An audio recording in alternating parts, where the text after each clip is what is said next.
যে কোনো রুটি পরোটা বা পাতর লগে মজার মুগ ডাইল লইলে আর কিচ্ছু লাগে না। আসসালামু আলাইকুম, ওয়েলকাম টু মাই জেফনাস টাইনি ওয়ার্ল্ড। আজকে আমি চিকেন দি মুগ ডাইল আমি জেলা রান্ধি ওটার রেসিপি শেয়ার করব, আশা করি আপনারা ভালো লাগবো।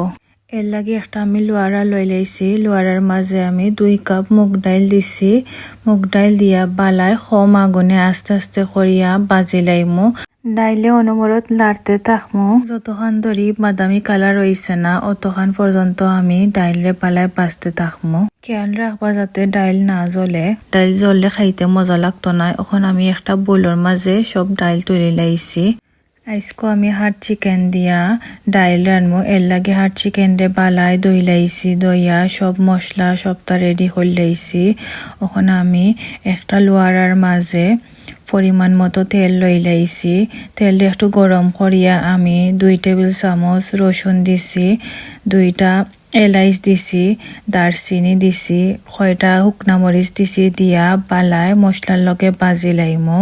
এর বাদে আমি 1 কাপ পরিমাণ পেঁয়াজের পেস্ট দিছি, দিয়া বালায় মশলারে মজাই লিমু। এর বাদে আমি 1 টেবিল চামচ আদার পেস্ট দিছি, দিয়া সব মশলারে বালায় মিক্স করি লাইমু। করিয়া বালায় মশলারে মজাই লিমু। এর বাদে আমি 2টা তেজপাতা দিছি আর লবণ দিছি, দিয়া বালায় মশলারে মজাই লাইমু। এখন আমি হলুদর গুঁড়া দিছি 1 টেবিল চামচ, দিয়া মশলার লগে বালায় মিক্স করি লাইমু। এখন একটু মশলা ভাজা হইয়া আনলে আমি থোড়া পানি দিছি। পানিরে এখন মশলার লগে মিক্স করিয়া একে আমি সব গুঁড়া মশলা দিলাইমু। পয়লা আমি 2 টেবিল চামচ গুঁড়া মরিচ দিছি, 1 টেবিল চামচ ধনিয়ার গুঁড়া, 1 টেবিল চামচ জিরার গুঁড়া, 1 চামচ পাঁচফোড়ন, 1/2 চামচ গরম মশলা গুঁড়া, 1/2 চামচ জয়ফলের গুঁড়া দিয়া বালায় মিক্স করি লাইছি।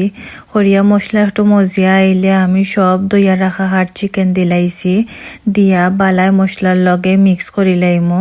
এর বাদে আমি ডাকনা দি গুড়িয়া দিলাইমু যাতে মাংসর ভিতরে মশলা ঢুকে।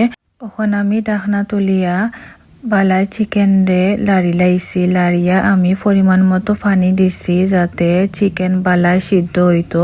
এরপর আমি আবার ডাকনা দি গুড়িয়া দিলাইছি। এখন আমি পরিমাণ মতো জুল হইয়া আনলে চিকেন সিদ্ধ হইছে নি চেক করলাম। এর বাদে আমি আগতাকি বাজিয়া রাখা মুগ ডাইল দিয়ে আমি বালায় পানি দি দইয়া এখন আমি চিকেনের মাঝে দিলাইছি, দিয়া বালায় চিকেনের লগে মিক্স করছি, করিয়া বাজি লাইছি। এর বাদে আমি পরিমাণ মতো জল দিছি, দিয়া বালায় লাড়ি লাইমু। এর বাদে আমি আস্তা 6টা কাঁচামরিচ রে বাঙ্গিয়া দিলাইছি, দিয়া বালায় লাড়িয়া আমি ডাকনা দিয়া গুড়িয়া দিলাইমু যাতে ডাইল সিদ্ধ হয়ে যায়।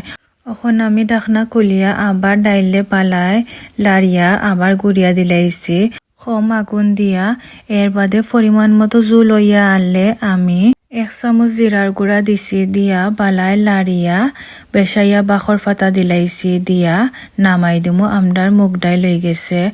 আর ও আসলো আজকে আমার রান্দা বান্দা। আশা করি আজকের রেসিপি ভালো লাগছে।